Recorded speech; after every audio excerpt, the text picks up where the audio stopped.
ಸಮರಸಿಂಹ ಚಕ್ರವರ್ತಿಯಾಗಿ ಚತುರೋಪಾಯದಿಂದ ಚದುರಂಗ ಆಡಲು ಚಕ್ರ ವ್ಯೂಹ ರಚಿಸಿ ಚತುರ್ದಶ ವಿದ್ಯೆ ಬಲ್ಲ ಚತುರನಾಗಿ ಚಂಡ ಶಕ್ತಿಯಾಗಿ ಚಾಂಡಾಲರೊಂದಿಗೆ ಚೆಲ್ಲಾಡಿ ಚಂದಿಗನಂತೆ ಚಂಚಲೆಯರ ಚಂದುಳಿ ಚಂದ್ರಿಕೆಯರ ಜೊತೆ ಚಕ್ಕಂದಾಡಿ ಚರಿತ್ರಹೀನನಾಗಿ ಇಂದು ಚತುರ್ಮೂರ್ಖನಂತೆ ಮೆರೆಯುತ್ತಿರುವೆಲ್ಲ ಸಾಧ್ಯವಿಲ್ಲ. ನನ್ನ ತಾಯಿಗೆ ಮೋಸ ಮಾಡಿದಕ್ಕಾಗಿ ಮಚ್ಚಿನಿಂದ ನಿನ್ನ ಸರ್ವಸ್ವವನ್ನು ನಾಶ ಮಾಡಲು ಆಗಮಿಸಿದ್ದೇನೆ.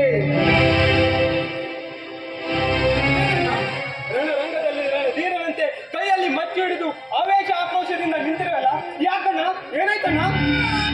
ಅದೇ ಅಣ್ಣನ ಸತ್ವ ಪರೀಕ್ಷೆ ಮಾಡಬೇಡ. ಮೊದಲು ನಿನ್ನ ಪ್ರೇಯಸಿ ವಜ್ರೇಶ್ವರಿಯನ್ನು ಮರೆತು ಬಿಡು. ಅಪರೂಪಕ್ಕೆ ಸಿಕ್ಕ ಮುತ್ತು. ಆ ಮುತ್ತನ್ನು ನನ್ನ ಹೃದಯದಲ್ಲಿಟ್ಟು ಪೂಜಿಸ್ತಾ ಇದ್ದೀನಿ ಅಣ್ಣ. ಹೋಗಲ್ಲೇ ಮದುವೆ ಆಗ್ಬೇಕಂತ ತೀರ್ಮಾನ ಕೂಡ ಮಾಡಿದ್ದೀನಿ. ಅದೆಂದಿಗೂ ಸಾಧ್ಯವಿಲ್ಲ. ಮದುವೆ ಆದವಳನ್ನು ಮತ್ತೆ ಮಾಂಗಲ್ಯ ಕಟ್ಟುವುದು ಸಾಧ್ಯವೇ? ನನ್ನ ವಜ್ರೇಶ್ವರಿ ಯಾರನ್ನು ಮದುವೆ ಆಗಿಲ್ಲ. ಇದು ನೀ ರಚಿಸಿರುವ ನಾಟಕ.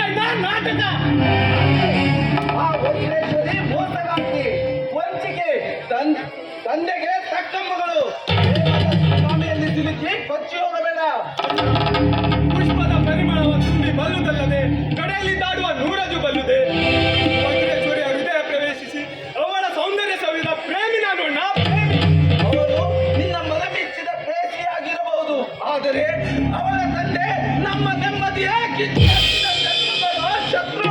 ಅಣ್ಣ, ನಿನ್ನ ಸೇಡಿನ ಕಿಡಿಗೆ ನನ್ನ ಪ್ರೇಯಸಿಯನ್ನು ಬಲಿ ಕೊಡ್ಬೇಕಾ? ಹೇಳಣ್ಣ, ಹೇಳು. ಆ ವಜ್ರೇಶ್ವರಿ ನಿನ್ನ ಪ್ರೇಸಿ ಅಲ್ಲ, ಯಾರನ್ನೋ ಮದುವೆ ಆಗಿ ಈಗ ನಿನ್ನ ಬಾಳಿನೊಂದಿಗೆ ಚೆಲ್ಲಾಟ ಆಡುತ್ತಿರುವ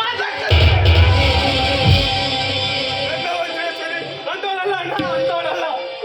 ಏನು ಇಂಥವನಂತ ನನ್ಗೆ ಗೊತ್ತಿರಲಿಲ್ಲ ಅಣ್ಣ. ಗುಡ್ ಬೈ ಅಣ್ಣ, ಗುಡ್ ಬೈ. ಸಮುದ್ರದ ಕಿನಾರೆಯಲ್ಲಿ ನಿಂತುಕೊಂಡು ಸಮುದ್ರದ ಆಳದ ಬಗ್ಗೆ ಯೋಚನೆ ಮಾಡುವ ಮುಟ್ಟಾಳ ನಾನಲ್ಲ. ಮಿಸ್ಟರ್ ಸಮರಸಿಂಹ, ನನ್ನ ತಾಯಿಗೆ ಮೋಸ ಮಾಡಿದಕ್ಕಾಗಿ ಮಚ್ಚಿನಿಂದ ನಿನ್ನ ಸರ್ವನಾಶ